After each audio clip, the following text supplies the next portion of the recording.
बच्चों अब हम बात करने जा रहे हैं एंथैल्पी के बारे में। इसको हीट कंटेंट के नाम से भी जानते हैं और जिसको हम H से रिप्रेजेंट करते हैं। एंथैल्पी क्या है?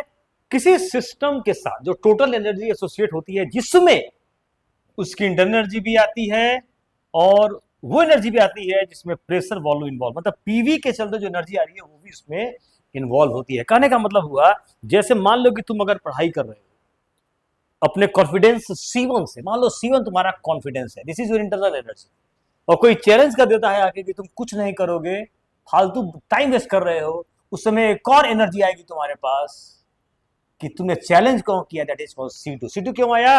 बाहर के फटक चलती, ये दोनों जोड़ोगे वही तुम्हारी होगी एंथैल्पी।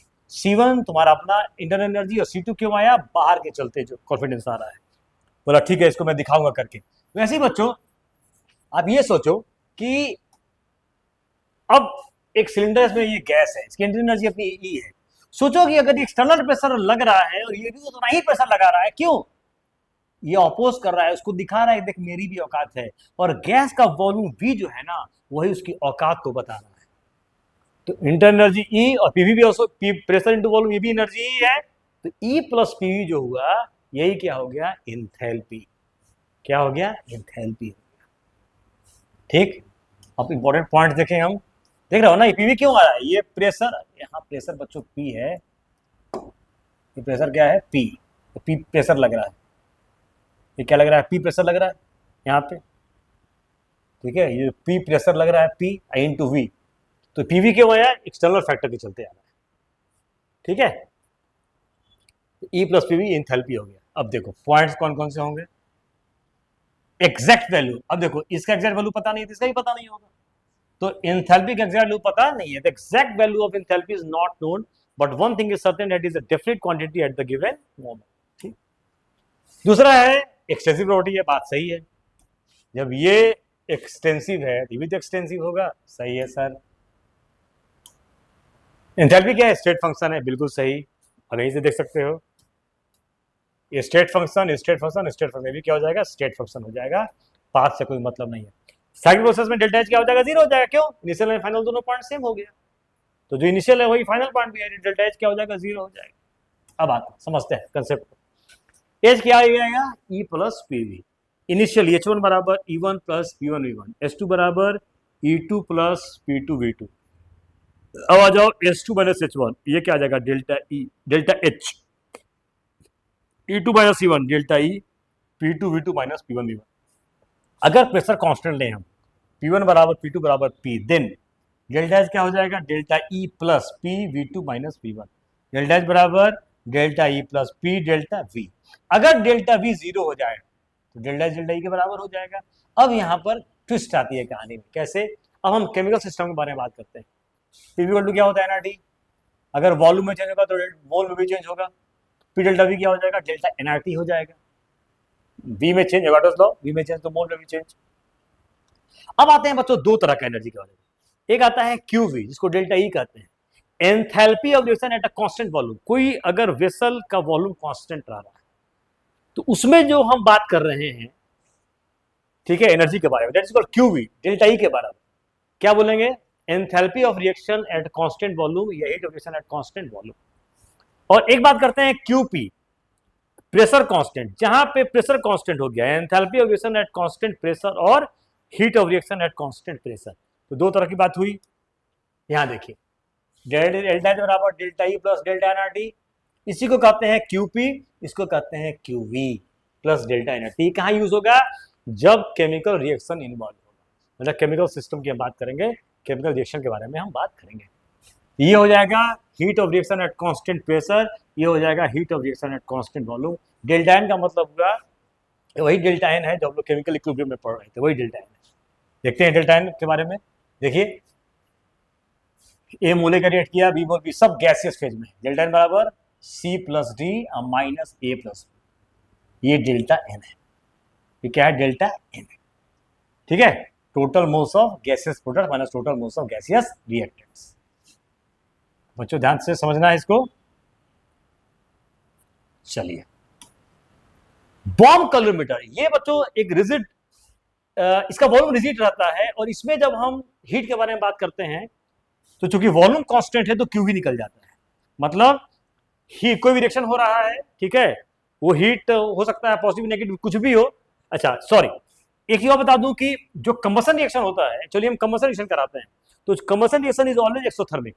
तो क्यूवी जब भी होगा, यहां पर जब हम निकालेंगे बॉम्ब कैलोरीमीटर में, तो क्यूवी का वैल्यू निकल जाता है किससे, बॉम्ब कैलोरीमीटर से, क्योंकि इसका वॉल्यूम क्या रहता है, कांस्टेंट रहता है।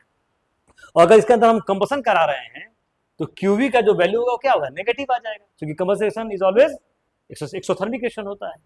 तो क्यूवी निकल जाएगा बच्चों, ठीक है। आइए देखते हैं जरा, कहता है the heat of combustion of benzene in bomb calorimeter. Bomb calorimeter में क्या कहते हैं, हीट ऑफ कंबशन निकालते हैं। Heat of combustion is always negative, क्यों, all combustion reactions are exothermic reactions. तो क्यूवी का वैल्यू क्या आ जाएगा, नेगेटिव आना ही आना है। तो क्यूवी का वैल्यू हम निकालते हैं किससे, बॉम्ब कैलोरीमीटर से। इसका वैल्यू क्या आएगा, नेगेटिव आएगा, क्योंकि क्यों, क्योंकि कंबशन रिएक्शन कराते हैं किसमें, बॉम्ब कैलोरीमीटर में। एंड जो कंबशन रिएक्शंस होते हैं वो कैसे होते हैं, एक्सोथर्मिक रिएक्शंस होते हैं। तो मस्ट होना positive negative, only combustion reactions, और कैसा होगा, नेगेटिव। तो heat of combustion of benzene in bomb calorimeter, देखो बॉम्ब कैलोरीमीटर में कितना लिया गया, 3263.9 किलो जूल पर। तो ये क्या वैल्यू दे दिया, क्यूवी का वैल्यू दे दिया, और टेम्परेचर दे रहा है, क्यूवी बच्चों निकालना है, ठीक है। ओके, तो देखो ये रिएक्शन आपका हुआ, दिस इज रिएक्शन, ठीक है, ये रिएक्शन। अब यहाँ पे डेल्टा एन के बारे में बात करते हो। अच्छा, सबसे पहले क्या करते हो, क्यूपी, क्या निकालना है, क्यूपी निकालना है ना, यस सर, क्यूपी निकालना है। क्या निकालना है, क्यूपी। देखो क्यूपी, क्यूबी दे रहा है, ये सब दे रहा है, क्यों, देखो heat of combustion bomb calorimeter, q v निकाल दिए।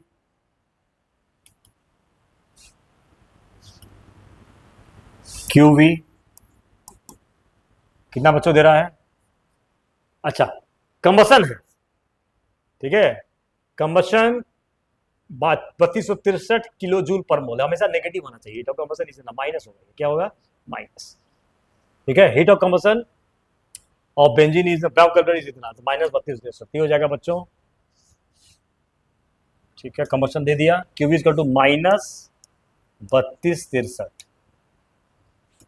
3263.9,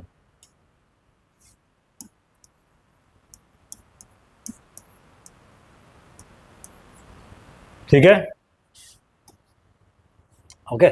heat of combustion of benzene in bomb calorimeter was found to be minus 3263.9 kilo joule per minute, ठीक।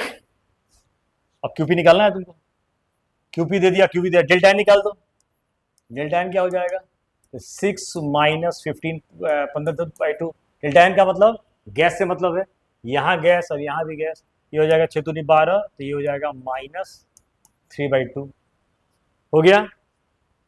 अब बच्चों फॉर्मूला क्या होता है हमारा, अच्छा डेल्टा एन, अब आर का वैल्यू कितना होता है, 8.314 जूल पर केल्विन पर मोल, हो गया। वैल्यू को पुट कर दो, आप वैल्यू को पुट कर दो,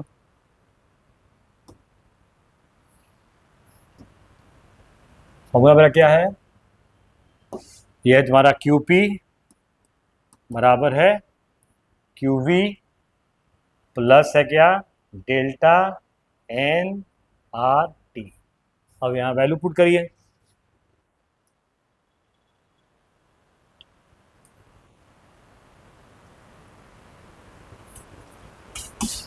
वैल्यू पुट कर दिया जाए, क्यूपी बराबर क्यूवी, क्यूवी कितना है, -3263.9, इसको बच्चों जूल में चेंज कर दो, किलो जूल है तो 10⁻³ हो जाएगा, इंटू हो जाएगा 10⁻³ जूल, हो गया, ठीक है। तो ये हो जाएगा इतना जूल, तो जूल हो गया पर मोल, हो गया, प्लस डेल्टा एन कितना है, तो -3/2, आर का वैल्यू 8.314 और टी का वैल्यू कितना है 298। ये जब सॉल्व करोगे तो जूल में क्या हो जाएगा, आंसर आ जाएगा, ठीक है। इसको सॉल्व कर लेना अपना, तो ये सॉल्व करोगे तो वैल्यू आ जाएगा -3267.6 × 10⁻³ जूल पर मोल. Okay, thank you so much.